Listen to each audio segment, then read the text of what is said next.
Hi hi. എന്താ late ആയത്? Daddy പുതിയ 2 വീലർ വാങ്ങിച്ചെന്നു. അമ്പലത്തിൽ പോയിട്ട് വരാൻ ലേറ്റ് ആയതാ. ഇന്ന് അമ്പലത്തില് മാൻലി ലുക്കുള്ള ഒരു നല്ല റോഡിയെ കണ്ടു. അയാൾ എങ്ങനെയിരിക്കും? ഗോപുരത്തിന്റെ ഉയരം, ആരെയും എതിർത്ത് നിൽക്കാനുള്ള ശക്തി, കണ്ണ് ഭയങ്കര ഷാർപ്പാ. അത്ര ഷാർപ്പാണെങ്കിൽ നിന്റെ ആട്ടവൻ പൊട്ടിക്കും, സൂക്ഷിച്ചോ. ശരിയാ, അത്തരം ഒരാൾ അടുത്തുണ്ടെങ്കിൽ നല്ല ധൈര്യം ഉണ്ടായിരിക്കും. പക്ഷെ എനിക്കെന്തോ അദ്ദേഹത്തെ കാണുമ്പോ പേടി തോന്നാ. അതിന് നീ എന്തിനാ പേടിക്കുന്നേ?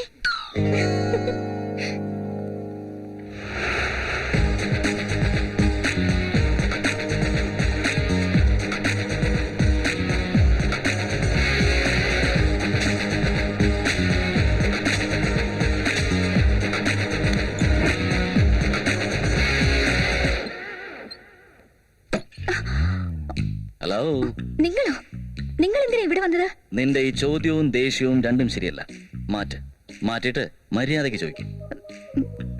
എന്ത് വേണം സാർ? ഈസ്റ്റിൽ എൻട്രൻസ് ഉണ്ട്, നോർത്തിൽ നല്ല വെയിറ്റ് ഉള്ള ഒരു സാധനമുണ്ട്. ഈ ഓഫീസ് എനിക്ക് വേണം, തരുന്നോ? എക്സ്ക്യൂസ് മീ, നിങ്ങൾ ബോധത്തോടെയാണ് സംസാരിക്കുന്നത്? അടി, ഒരു കാര്യമില്ലാണ്ട് വെറുതെ നിന്റെ അടുത്ത് ടൈം പാസ് ചെയ്യാൻ വന്നെന്ന് വിചാരിച്ചോ? എന്റെ ടൈം വേസ്റ്റ് ചെയ്യാതെ വന്ന കാര്യം പറഞ്ഞാൽ കൊള്ളാമായിരുന്നു. ശരി, ഇവിടെ എന്ത് പണിയാ നടക്കുന്നത്? ബിസിനസ് കൺസൾട്ടൻസി ആണല്ലേ? അപ്പോ എനിക്കും ബിസിനസ് ചെയ്യാൻ എന്തെങ്കിലും പഠിപ്പിച്ചു തരുമോ? Yes sir. ഓക്കെ, ഇനി ഒരു പക്ഷേ ലോസ് ആയാല് അതിൽ നിന്ന് രക്ഷപ്പെടാനുള്ള വഴി കൂടെ പറഞ്ഞു തരുമോ? ട്രൈ ചെയ്യാം സർ. സൂപ്പർ. ഇന്ന് രാവിലെ ഒരു പെണ്ണ് നിർത്തി വെച്ചിരുന്ന എന്റെ ബൈക്കിൽ ഇടിച്ചിട്ട് നിർത്താണ്ട് പോയി. എന്റെ ബൈക്ക് കുളമായി. ആ പെണ്ണിനെ എന്താ ചെയ്യണ്ടേ? അത് പിന്നെ മാഡം, രാവിലെ ഇടിച്ചിട്ട് പോയ ബൈക്ക് എന്റേതാ. സോറി സർ, ഞാൻ മനഃപൂർവ്വം ചെയ്തല്ല. നിങ്ങൾ ആരോടോ വഴക്കിടുമ്പോ നോക്കിക്കൊണ്ട് വന്നപ്പോ. ഞാൻ അതിനുള്ള കാരണമല്ല ചോദിച്ചത്. റിക്കവറി എങ്ങനെയാണ്? ചുമ്മാ സമയം കളയാതെ സൊല്യൂഷൻ പറ. ഞാൻ പറയുന്ന കൂളായിട്ട് കേൾക്കാതെ ഇങ്ങനെ ചോദിച്ചാ? കൂളായിരുന്നു കേൾക്കാൻ വേണ്ടി നീ എന്താണ് കവിതയാണ് ചൊല്ലിക്കൊണ്ടിരിക്കുന്നത്? കാരണമല്ലേ പറഞ്ഞോണ്ടിരിക്കുന്നത്? എനിക്ക് വേറൊന്നും കേൾക്കണ്ട, ഒരു കാര്യം പറഞ്ഞാൽ മതി. എനിക്കുണ്ടായ നഷ്ടത്തിന് റിക്കവറി ഉണ്ടോ അതോ ഇല്ലയോ? ഉണ്ടോ ഇല്ലയോ? സർ പ്ലീസ് സർ, നമുക്ക് ഇവിടെ നിന്ന് സംസാരിക്കണ്ട. നമുക്ക് പുറത്തു പോയി ഇതിനെ കുറിച്ച് സംസാരിക്കണ്ട. അത് കൊള്ളാലോ. പുറത്തു പോയി സംസാരിക്കാൻ നമ്മളെന്താ ലവേഴ്സ്? അതല്ല സർ, ഞാൻ ഈ ഓഫീസിൽ പുതുതായിട്ട് ജോയിൻ ചെയ്തതാ. ഇവിടെ ഇങ്ങനെ ഒരു പ്രശ്നം വന്നാല് അവര് തെറ്റിദ്ധരിച്ച. ശരിയാ, നീ പറഞ്ഞത് ശരിയാ. പക്ഷെ പുറത്ത് റോഡിൽ ഒറ്റയ്ക്ക് പോയി നിൽക്കുന്നത് എനിക്ക് അത്ര ശരിയായിട്ട് തോന്നുന്നില്ല. റോഡിൽ ഒറ്റയ്ക്കല്ല സർ, സ്ട്രീറ്റ് എൻഡിൽ ഒരു കോഫി ഷോപ്പ് ഉണ്ട്. അവിടെ നല്ല സൗകര്യമായിട്ടിരിക്കാം. എന്താ വെറുതെ ഇരുന്നത് ശരിയാവൂലേ? Sir please sir. ശരി, ഞാൻ പുറത്ത് പോയി വെയിറ്റ് ചെയ്യാം. ബട്ട് വൺ കണ്ടീഷൻ, നീ വരുന്നത് വരെ ഞാൻ എത്ര കാപ്പ് കുടിച്ചാലും അതിന്റെ എല്ലാം ബില്ല് നീ തന്നെ പേ ചെയ്യണം. ഓക്കെ അല്ലേ? Okay sir. കാപ്പി കട പൊളിച്ചടക്കി കളയാം. സർ, എന്താ? കോഫി ഒരുപാട് കുടിക്കുന്നത് ഹെൽത്തിന് നല്ലതല്ല സർ. വെറുതെ ഇങ്ങനെ ഉപദേശം തന്നാലേ ഞാൻ ബാറിൽ പോയിട്ട് ബിയർ അടിക്കാനായിട്ട് അങ്ങോട്ട് തുടങ്ങും. പിന്നെ അതിന്റെ ബില്ലടയ്ക്കാൻ വേണ്ടിട്ട് നീ ഉണ്ടല്ലോ, സ്വത്ത് മുഴുവൻ വിൽക്കേണ്ടി വരും മോളെ. കണ്ണി.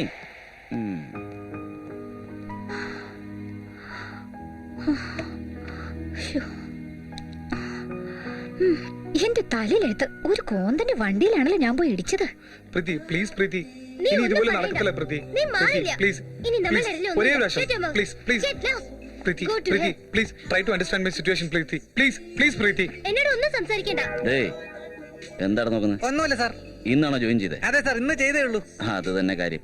ആദ്യം കറക്റ്റ് ആയിട്ട് ജോലി ചെയ്യേ. ഇവിടെ ദിവസം ഇതുപോലെ പലതും കാണാൻ പറ്റും. അതെങ്ങനെ സാർ? അതെങ്ങനെയാ മോനെ? ഇങ്ങനെയുള്ള സ്ഥലങ്ങളിലെ കാശ് കൊടുക്കുന്ന ചെക്കന്മാരും ഷൈൻ ചെയ്യുന്നത് പെൺപിള്ളാരും. എന്താ സാർ പെൺപിള്ളേരൊക്കെ എങ്ങനെ? ഡേയ്, നിനക്ക് അറിയാഞ്ഞിട്ട് ചോദിക്കുന്നതാണോ അതോ എനിക്കറിയാവുന്ന അറിയാൻ വേണ്ടി ചോദിക്കുന്നു? അല്ല സാർ, ചുമ്മാ ചോദിച്ചതേ ഉള്ളൂ.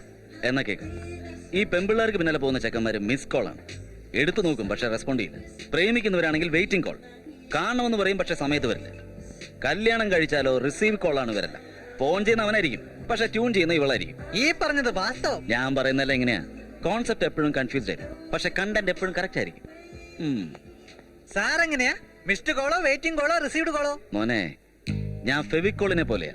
ഒരു പ്രാവശ്യം മുട്ടിച്ചു കഴിഞ്ഞാൽ പിന്നെ ജീവിതത്തിൽ പിടിക്കാൻ പറ്റില്ല.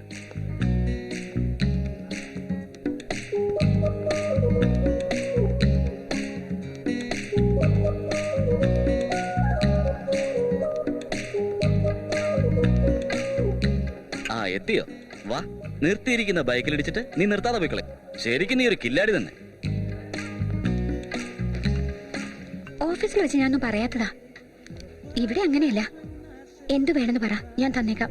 ആഹാ, എന്ത് വേണേലും കൊടുക്കുവോ നീ? ഡാമേജ് ആയത് ബൈക്കിനല്ലേ, കൂടിപ്പോയാ 1000 രൂപ ചെലവായിക്കും. ഓ, ഇത് വാങ്ങിച്ചോളൂ. ഡാമേജ് ആയത് ഷോറൂമിൽ നിന്ന് എടുത്ത ബൈക്കാ. അത് ഷോറൂം ബൈക്കാണോ?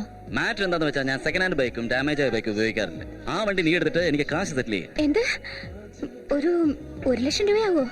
അത് അത്രയ്ക്കൊന്നും വേണ്ട, ഒരു 50,000 കൊടുത്താൽ മതി. 50,000? എന്താ, ലക്ഷത്തിൽ കുറച്ച് നീ കൊടുക്കൂലേ? ഞാനൊരു നയ പൈസ പോലും തരില്ല. നിങ്ങൾ മനഃപൂർവ്വം കൂട്ടി പറയാ, എനിക്ക് അറിയില്ലെന്ന് കരുതിയോ? ശരി, പോലീസ് സ്റ്റേഷനിൽ പോയിട്ട് നോക്കാം. പോലീസ് സ്റ്റേഷനോ? ഡയറക്റ്റ് കോർട്ടിലേക്ക് പോയാലോ? സർ, എന്താ മോളെ, റെസ്പെക്ട് കൂടി പോയോ? ഈ ആക്സിഡന്റ് കാര്യം വീട്ടിലറിഞ്ഞാ ആകെ കുളമാകും. അതിന് ഞാൻ എന്ത് ചെയ്യണമെന്ന് പറ. ഈ 50,000 രൂപ ഞാൻ തന്നേക്കാം. പക്ഷേ അത് ഒറ്റയടിക്ക് തരാന്ന് വെച്ചാ അത് കുറച്ച് കഷ്ടം. ശരി, ഒരു കാര്യം ചെയ്യ്, ഇപ്പൊ 1,000 താ. ബാക്കി 49,000 നാളെ രാവിലെ ഒരു സങ്കടവും ഇല്ലാതെ ഐശ്വര്യോടെ തന്നാ മതി. സർ, അതെന്താ, തരാൻ ബുദ്ധിമുട്ടാവോ? തരാം സർ, തീർച്ചയായും തരാം. പക്ഷേ ഇതുപോലെ അല്ലാതെ ഇൻസ്റ്റാൾമെന്റില്. എനിക്കറിയാം, ഇതൊക്കെ ഇങ്ങനെ നടക്കുമെന്ന് എനിക്ക് നന്നായിട്ട് അറിയായിരുന്നു. അതുകൊണ്ട് തന്നെ ഫുൾ പ്രിപ്പറേഷനിലാണ് വന്നിരിക്കുന്നത്. എന്താ സർ ഇത്? എഗ്രിമെന്റ്. ഈ ചെറിയ കാര്യത്തിനൊക്കെ എന്തിനാ സർ എഗ്രിമെന്റ്?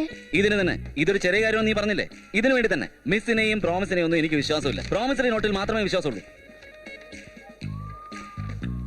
എന്താ സർ ഇത്? എന്തൊക്കെ എഴുതിയിരിക്കുന്നല്ലോ? എന്തെഴുതിയിരിക്കുന്നു? 3 മാസത്തിൽ സെറ്റിൽ ചെയ്യാന്ന് എഴുതിയിട്ടുണ്ട്, അത്രല്ലേ ഉള്ളൂ. കമ്മിറ്റ്മെന്റ്സ് ഓക്കെ, പക്ഷേ കണ്ടീഷൻസ്. ഓ, അതാണോ? അത് വായിച്ച് മനസ്സിലാക്കാവുന്നേ ഉള്ളൂ. ദിവസവും രാവിലെ കാണണം, വൈകുന്നേരം മീറ്റ് ചെയ്യണം. നീ എങ്ങാനും ഇവിടുന്ന് മുങ്ങിയ ഞാൻ എങ്ങനെ അറിയാനാ മോളെ? കോഫിയും ഐസ്ക്രീമും ചോക്ലേറ്റും ഒക്കെ വാങ്ങിച്ചു തരണം. അത് പലിശയാണ്. പലിശയാണെന്നോ? അത് 3 മാസം പലിശയെന്ന് വിചാരിച്ചാ മതി. സിനിമ കാണണമെന്നോ പുറത്തു പോകണമെന്നോ പറയാൻ പാടില്ല. ഞാനായിട്ട് വിളിച്ചാൽ വരില്ലെന്ന് പറയരുത്. എനിക്ക് എവിടെയെങ്കിലും പോണം തോന്നുമ്പോ ഒരു കൂട്ട് വേണ്ടേ? നോ, ഇത് ശരിയല്ല. നീ ഇതെല്ലാം പറയുന്ന അറിയാവുന്നതുകൊണ്ട് തന്നെ ഒന്നുകൂടെ ആഡ് ചെയ്തിട്ടുണ്ട്, അതോടെ വായിക്കേ. ഇല്ല, വേണ്ട എന്നുള്ള വാക്കുകൾ ഉപയോഗിക്കരുത്. എത്ര ദേഷ്യം ഉണ്ടെങ്കിലും അത് മുഖത്ത് കാണിക്കരുത്. Good, very good. ആ സ്മൈൽ അങ്ങനെ തന്നെ കണ്ടിന്യൂ ചെയ്യൂ. ആ പേപ്പറിൽ ഒന്ന് സൈൻ ചെയ്യും മോളൂ. എന്താ ആലോചിക്കുന്നത്? സൈൻ ചെയ്യണോ വേണ്ടെന്നാണോ? ഒന്ന് വേഗം ഡിസൈഡ് ചെയ്യും മോളെ. നീ സൈൻ ചെയ്തില്ലെങ്കിൽ എനിക്ക് കംപ്ലൈന്റ് ചെയ്യാൻ വേണ്ടിട്ടാ. ഞാൻ ആലോചിച്ചത് ബ്ലാക്ക് എങ്കിലേ സൈൻ ചെയ്യണോ അതോ റെഡ് എങ്കിൽ വേണോന്നാ. ആ കളർ പേനയൊക്കെ വാങ്ങിച്ചോണ്ട് വരാൻ സമയം എടുക്കും. നിന്റെ കയ്യിലുള്ളത് ചൊപ്പിട്.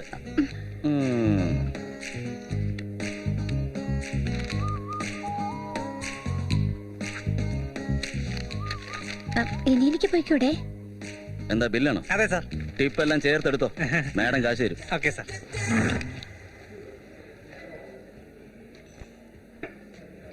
ഇയാളെന്താ പിടിച്ച വിടലെന്ന് തോന്നുന്നു. മാഡം, സാർ ഫെവിക്കോൾ പോലെയാ, ഒരു പ്രാവശ്യം ഒട്ടിയാ പിന്നെ വേർപെടുത്താൻ കഴിയില്ല. Thank you ma'am. ഇവിടുന്ന് നേരെ പോയിട്ട് ഫസ്റ്റ് ലെഫ്റ്റ് എടുത്തു. അവിടുന്ന് പിന്നെ നേരെ അങ്ങ് പോയാൽ മതി. മനസ്സിലായോ? ഇത്ര ക്ലിയർ ആയിട്ട് പറഞ്ഞല്ലേ സാറേ, ഞാൻ ഈസി ആയി പൊക്കോളാം. ഹലോ, എന്താ ബോസ്? നമ്മുടെ നാട്ടിൽ കോടതിയിൽ പോയി കള്ളസാക്ഷി പറഞ്ഞാലും കാശ് കിട്ടും, കിളിജോത്സ്യം പറഞ്ഞാലും കാശ് കിട്ടും. ഇപ്പൊ അഡ്രസ് പറഞ്ഞു തന്നില്ലേ, ഇപ്പൊ ഒരു ജ്യൂസ് വാങ്ങിക്കൂടെ? Okay boss. ഇയാളുടെ അടുത്ത് എല്ലാത്തിനും ഒരു പാക്കേജ് ഉണ്ടെന്ന് തോന്നുന്നു. എന്നാ ശരി, ഞാൻ പൊയ്ക്കോട്ടെ. എന്നെ വിട്ടിട്ട് മുങ്ങാനുള്ള പരിപാടിയാ. ഞാനും വരുന്നുണ്ട്, വാ.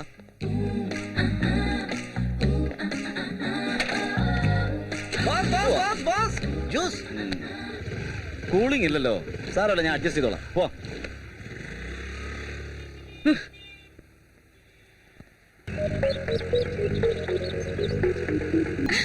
ഓക്കെ ഓക്കെ, ഉണ്ട് ഉണ്ട്, എല്ലാവർക്കും തരാം. വെയിറ്റ് ചെയ്യ്, വെയിറ്റ് ചെയ്യ്.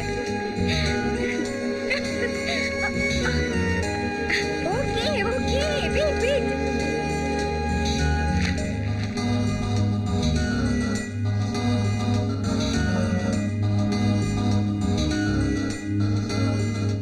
ഇയാളെന്താ ഇങ്ങനെ നോക്കുന്നത്?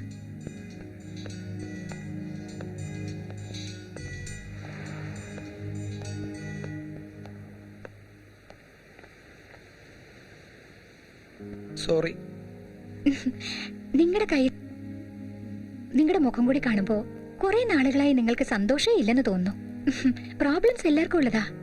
ജോലി കിട്ടിയില്ലെങ്കിലോ വിവാഹം കഴിഞ്ഞില്ലെങ്കിലോ പണം സമ്പാദിച്ചില്ലെങ്കിലോ സമയം പാഴാക്കിയെന്ന് കരുതരുത്. ദിവസവും ഒരു പ്രാവശ്യമെങ്കിലും നിങ്ങൾ ചിരിച്ചില്ലെങ്കിൽ നിങ്ങളുടെ ജീവിതത്തിൽ ആ സമയം പാഴാക്കിയെന്നാണ് അർത്ഥം. എന്തോ ടെൻഷൻ റിലീഫിന് വേണ്ടി നിങ്ങൾ സിഗരറ്റ് വലിക്കാൻ ഇവിടെ വന്നിരിക്കുന്നു. അത് ആസ്വദിക്കാതെ അങ്ങോട്ടും ഇങ്ങോട്ടും നോക്കിക്കൊണ്ട് പെൺകുട്ടികളെ പഞ്ചാര അടിച്ചാൽ എന്താ അർത്ഥം? ആദ്യം സിഗരറ്റ് എൻജോയ് ചെയ്യേ. ദേ അത് കണ്ടോ, ആരാ എന്താന്നൊന്നും നോക്കാതെ ഐസ്ക്രീം എൻജോയ് ചെയ്ത് കഴിക്കുന്നേ. അതുപോലെ നിങ്ങൾ സിഗരറ്റ് എൻജോയ് ചെയ്യൂ. ലാസ്റ്റ് പഫാണെന്ന് തോന്നുന്നു. നല്ല ടേസ്റ്റ് ആയിരിക്കും. എൻജോയ് ചെയ്യൂ.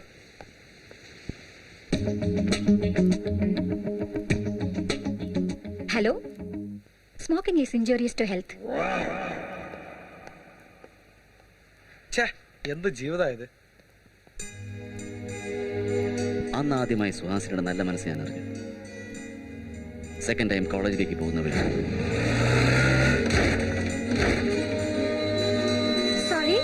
Sorry really sorry.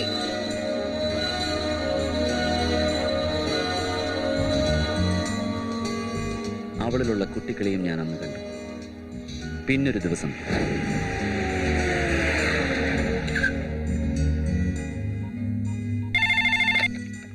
ഹലോ, എന്താ റെയ്ഡ് നടത്തിയെന്ന് കേട്ടു. അത് ഇൻഫർമേഷൻ വളരെ സ്ട്രോങ് ആണ് സർ. നീ അറസ്റ്റ് ചെയ്തിരിക്കുന്ന പെൺകുട്ടിയെ ഇമ്മീഡിയറ്റ് ആയിട്ട് റിലീസ് ചെയ്യും. അവളുടെ പേരും വിവരമൊന്നും റെക്കോർഡ്സിലുണ്ടാവാൻ പാടില്ല. ഈ വിവരം പുറത്തറിയരുത്. Okay sir.